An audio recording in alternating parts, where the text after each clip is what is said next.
Though, ready? And 5, 4, 3, 2. What up, y'all? Welcome to Here's the Thing. I'm Kev on stage. That chick AJ. Welcome to another podcast episode. Smash that like button, smash that notification bell. Bang! Bonus episode. We are shooting it early because I'm leaving for Japan in 2 days on a business trip, which I actually thought about that when you were talking about Beyonce merging work and life.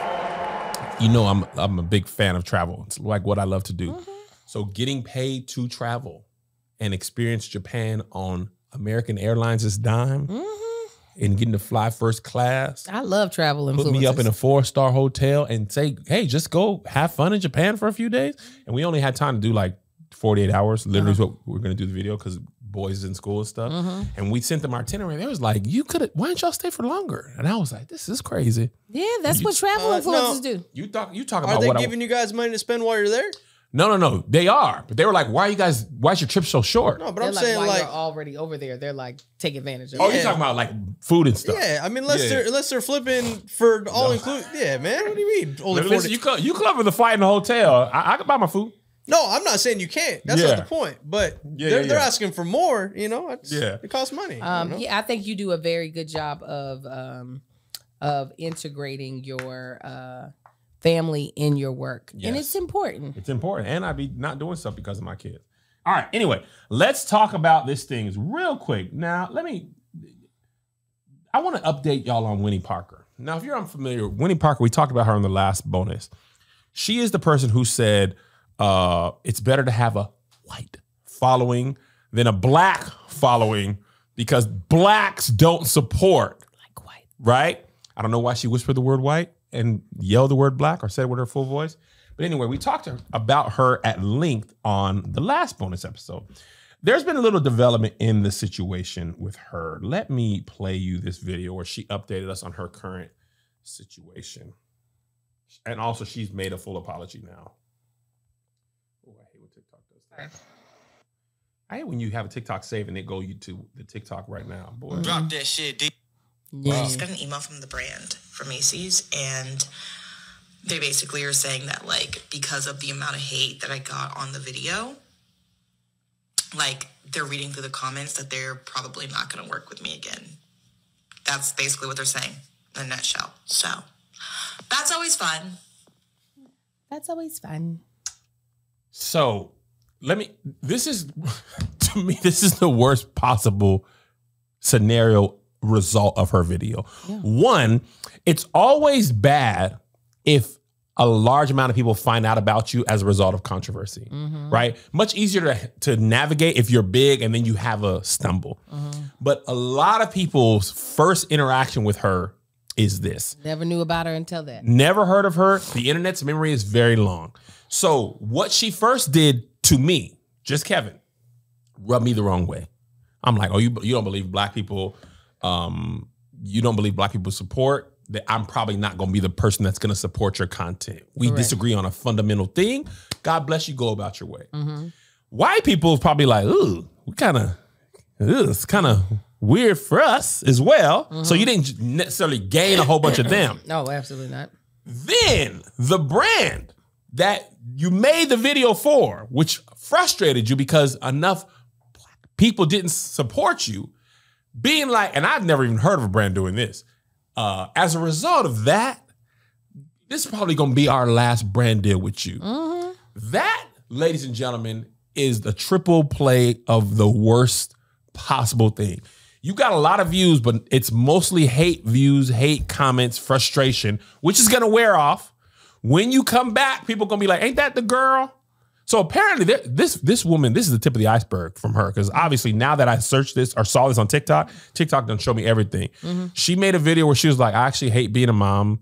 It's terrible. She was like, I have jaundice. She showed her hands was yellow. People was like, ain't you the girl who hate being a mom? They put that video up. Then apparently she's married to a white male who was wearing bandanas and had Confederate flags in the back of his video. They done went down to her life. It was like, somebody was like, with this approach, she probably has some internalized misogynoir, anti-blackness. Yes. Let me see who her baby's father is. Lo and behold, a Confederate flag in the background. I said, now they done outed your baby father as a Confederate soldier lover. Girl, you don't want people in your business this way. It is so. Listen, I watched a video by Francesca. Yep, Francesca Ramsey. Yes. Shout out to her. She does amazing work. She does. She does. She's a fun one. And she's like, I apologize for the pylon. She was like, I don't apologize for what I said. Mm-hmm. And she was just bringing up, she was like, I can see the anti-blackness that you are dealing with. She was like, as someone who was married to a white man, as someone who has been said all of her life that I talk white, she was like, but that's something you need to work through. You got to listen. I used to be told I sounded white. Really? Yes, I used to not sound like this. What did you used to sound like? It's hard, the way they be saying black folks sound when they sound white. Do you remember? You know what? I so changed gears that I was like, now I can't even freaking talk proper English. I was really mad at myself because this happened like in middle school, and I was like, I did bet, nigga. What's up? What's up? If you really did, listen, because I can tell you right now, I'm very black. And then I was like, now I can't even form proper sentences listening to you dumb niggas. However, comma, and however.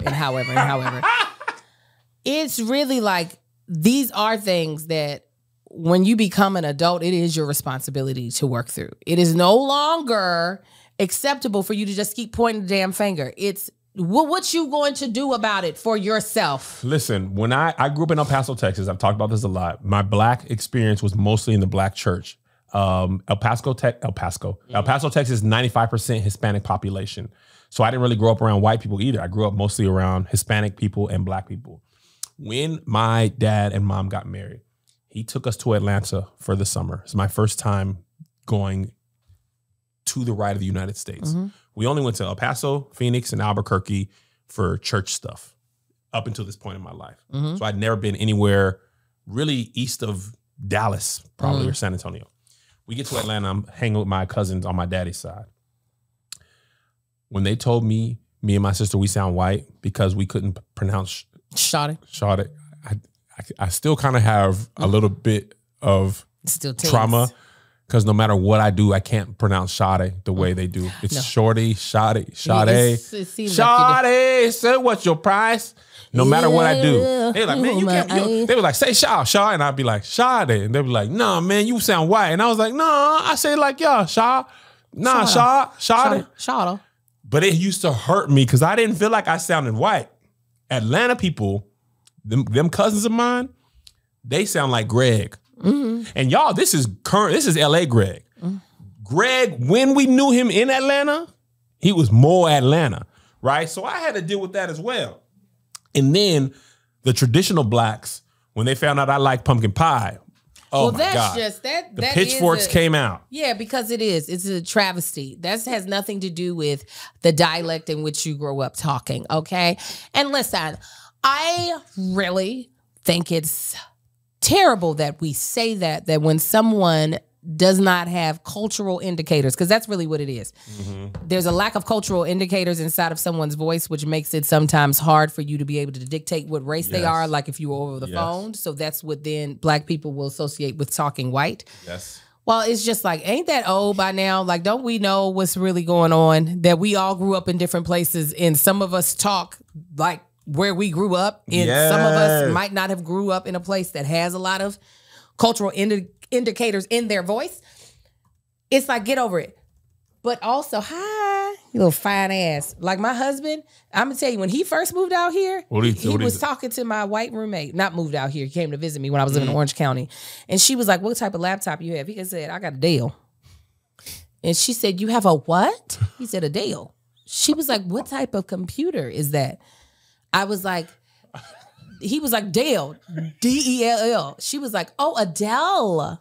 It's Adele. I still say Dale. Yeah, she was like, Adele? Adele? Dale. It's so funny because when you said it to me, I was like, "What? I don't understand what she's not understanding." You clearly said he had a Dell computer. She was a white girl from, I love her to death, white girl from San Diego. She was like, what the hell are you saying? What the Dale? Adele. Never mind, I'll find something like you. But to take all that past pain and trauma and then go into a career that is very much so dependent upon building an audience. And if you are also, as a content creator, then wanting to partner with brands, these brands don't care about you. They care about them. And if they don't want to be associated with you, if you saying some stuff that's only going to rile people up. And now people going to the brand deal be like, this actually sucks as a brand deal. It's boring and you suck anyway. And we didn't say this when we covered it last time. I forgot to mention it. She was like, Jackie Aina and Fanita. No, she said Jackie Aina. She sure did. That was her version of Adele. She just pronounced it wrong. She's like, Jackie Aina and Fanita both have majority white audiences. And Francesca brought this up. And Jackie and Fanita both made videos. And I was like, why didn't I think about this? Francesca was like, Jackie made content for black women, makeup videos for black women. Yes. Especially deep-skinned black women. She was nothing about Jackie said, I'm making stuff for white people. Fanita made a video, was like, I was just being myself, which was big and black. And the first people who rock with me on TikTok were people who look like me, big black women, because I was loud and abrasive.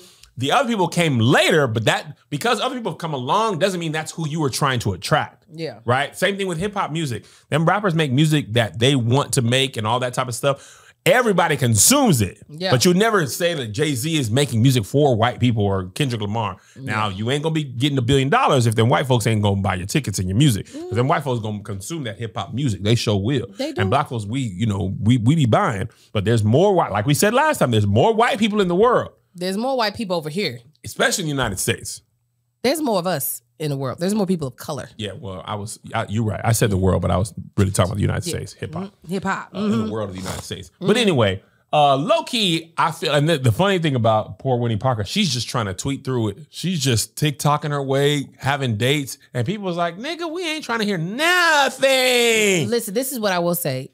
As much as what she said pissed me off, and I really want her to get some healing, I never like to see a black woman lose $1. I really don't, even if I don't F with her. So I really do hope that she uses this as a learning experience and fixes her content and fixes her, is that even, am I saying it in the right conjugation? Anyways, and also works on making content that she wants to make versus blaming her audience for the outcomes that she's not getting. Yes. That's what I really blaming the audience when the algorithm is your real culprit. And brand deals are just hard for every creator. Regardless of color, size, everybody's brand deals, are smaller than their run-of-the-mill content. Yeah. That's, people can sniff out an ad a mile away. The stuff that does best is stuff that's hard to tell if it's an ad. But once they started making you put hashtag ad, what happened was the FTC started being like, all right, you have to distinguish when this is an ad or not. Because back in the day, you didn't have to even say this was a brand deal. No. But that's why the brands, they don't be doing ad no more. They be like, such and such partner. Yeah. You're Macy's partner. Yeah, but now sometimes TikTok, if they make you do the handshake and it say sponsored in that left corner. Well, I will say, just a little announcement. My husband, he just did a brand deal, and that thing did well. True Classic? Yes. That was a very funny video. I first of all, me and Marcus were the same person that day. And when Melissa don't see me, I do make face like he made face. We're trying to get first of all, Melissa fashion and my fashion, we is worlds apart. Really? You seem the same. I know people think that. Like when I see you in hoodies, I'll be like, that reminds me of the designer like two-piece common misconception. Yeah, common misconception. Sorry. So I don't. She'd be like, "What are you wearing? What are you wearing?" You got a cramp? You got.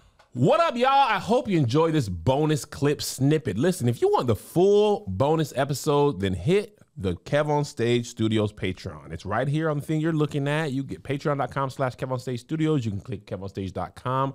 You're missing out. Me and Angel do full-on bonus episodes, and depending on what the topic is, sometimes the better episode is the bonus. Honestly, we're a little more relaxed on the bonus episode because we know it's not going public, so we let our hair down. Well, she lets her hair down. I let my beard down. We also have full shows that never air in full on the YouTube. exclusive shows, merch discounts, tickets. But the thing that you're really missing out on is the community. It's the people like you. Black people, some white, some Mexicans too, but we all kind of cool. They be cool, you know what I'm saying? Allies, if you will. So join us. And stop just having the snippet only. You guys just got the tip. Get the full shaft. Patreon. Here's another banger for you. Here's another one. Here's another banger for you. Here's another one. Here's another banger for you. Here's another banger for you. With my boy Kev on stage and that chick Angel.